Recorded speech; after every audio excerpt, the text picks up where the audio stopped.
I've spent the last 6 months reviewing every episode of Star Wars Resistance as it rolled out, but with its first season now complete, I wanted to take a look back and review the whole thing. How does it stack up next to other Star Wars stories, and especially the other two animated series? My short answer is that it exceeded my expectations completely. I've said this before, but to quickly touch on it again, Star Wars Rebels really helped me be more open-minded when it comes to Star Wars stories aimed at an audience younger than I am. I was very hesitant to start Rebels, and I wasn't watching it week to week until the last couple of episodes of the first season. It didn't take me long to realize that all of my concerns about tone or animation style were unfounded. I saw a lot of people harping on Resistance after the first trailer came out, and everyone was worried about the same things I was worried about when it came to Rebels.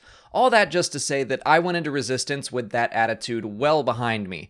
I was hopeful this new show would pull me in just like Rebels did. I think it's still way too early to judge whether this series is as good as or better than Rebels or the Clone Wars, but I do think Resistance has had the strongest first season. At this moment, I would still rank both the Clone Wars and Rebels higher, but that's just because I'm able to look back at 6 or 4 seasons worth of material that affected me. If Resistance follows a similar trajectory, I have no doubt it will easily hang with its older siblings. To compare it to Rebels again, I was actively excited to experience the wider galaxy with Kanan and Ezra after its first season, and I feel exactly the same way about Kaz, Yeager, Torra, Neeku, and everyone else on the Colossus. Now, I fully recognize that the tone, or the jokes, or Kaz's behavior, or Neeku's literalness, especially early on in the season, could be a little much. I don't think everyone will be able to just accept that for what it is and set it aside, but if you can, you will quickly start to care about most of the characters. Kaz grew on me very quickly, which makes sense. The story is very much about this spoiled kind of man-child having to come into his own for the first time, and by the end he has grown and matured so much. The rest of Team Fireball rounded out the cast very well. Yeager is probably my favorite, with his mysterious/heroic/tragic backstory. Neeku was more hit or miss for me. I wouldn't mind if he didn't take everything so literally in Season 2. Tam jumped up to be one of my favorite parts of the show right at the end. I felt like she was being sidelined for most of the episodes, and it turns out that was kind of the point. I'm still surprised they straight up had her leave with the First Order, and I can't wait to see how that plays out.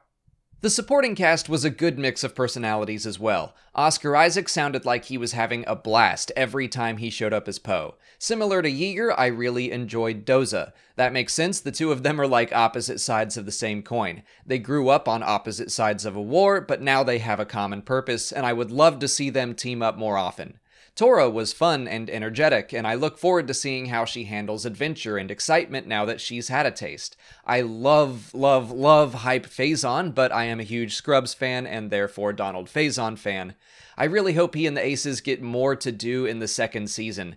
Outside of Hype, we didn't get to know any of them, really. They put out a whole featurette about them before the show began, and I was intrigued by Stephen Stanton's Griff in particular, and he got like 2 or 3 lines. The pirates got decent screen time, and I enjoyed them, but Sonaro was the standout, of course. I'm interested to see how they all gel with the citizens of the Colossus now that they're on board. As for the villains, seeing how the First Order was viewed over the course of the show was one of my favorite things. At first, they seemed like just some weirdo group to shrug off. Yeah, they idolize the Empire, it's weird, right? Whatever. That's exactly how the New Republic has been treating them since they popped up, and no one bothered to take them seriously until it was too late. Having Phasma show up now and then was cool, but just like the movies, I feel like she was underused, and I wish she had a chance to be as cool as she was in the books and comics. Pyre and Vonreg were worthy additions, but there isn't much more to them outside of their fancy armor, although I'm glad Kaz got the chance to take Vonreg down. Tierney is easily the best First Order character in the show. I love how she was only in the last few episodes, but she had so much presence, and you can see how manipulative she is right away. One of my favorite Tolkien lines is, "I think a servant of the enemy would look fairer and feel fouler," and that's Tierney. She comes in with a smile and offers Tam everything she's ever wanted, but she just feels foul. Of course, that's easy to say when you already know she's part of the group that blew up Hosnian Prime, but this is just a new side of the First Order we have yet to see, and I really like it. I've spent a lot of time on the characters today because they're the backbone of the show, but the story itself was also very well done. I can think of a quote filler episode here or there, which is a term I hesitate to use because those episodes still helped us understand our characters better. But for the most part, I think there was a great balance between character development and story revelations every week. The First Order-centric episodes tended to be the most enjoyable to me early on, and then the second half of the season kicked it into high gear because they were almost all First Order-centric episodes. I know I griped a couple times about some of the story developments being stuff we already know, but I think that was for the benefit of kids that may have not seen the movies yet, and after the season finale we're moving into almost completely uncharted territory, so I doubt I'll be saying that in Season 2. I love that we're able to have our cake and eat it too in the next season now that we can explore the galaxy and stay on the Colossus, because I have really enjoyed that as the main setting. I like the various locations we've already seen on the station, and I like the other citizens that live there. It's a really interesting dynamic having not just a bunch of different species, but very different types of people. There's this added level of responsibility now that the Colossus is on the run. Kaz is going to have to continue protecting these people that didn't exactly get a say in joining the fight. Not only that, but like I said before, they're now sharing their home with pirates that used to attack them. I think we're in for a lot of personal conflict in Season 2.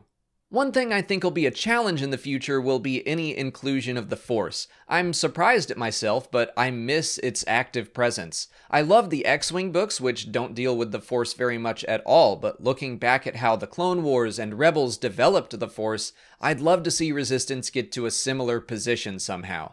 I think the pieces are there with characters like the Children of Tahar, and there's always a chance we could see Rey or Kylo Ren pop up. Who knows? As of right now, I feel almost exactly like I did at the end of the first season of Rebels. I am on board and ready to spend more time with these characters in their home. I am excitedly looking forward to the Resistance panel at Celebration, hoping for a trailer and maybe the new episode.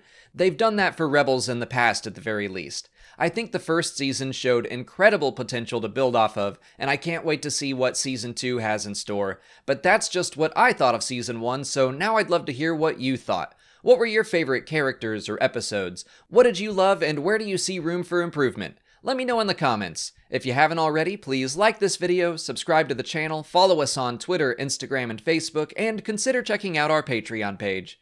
As always, thanks for watching, and may the Force be with you.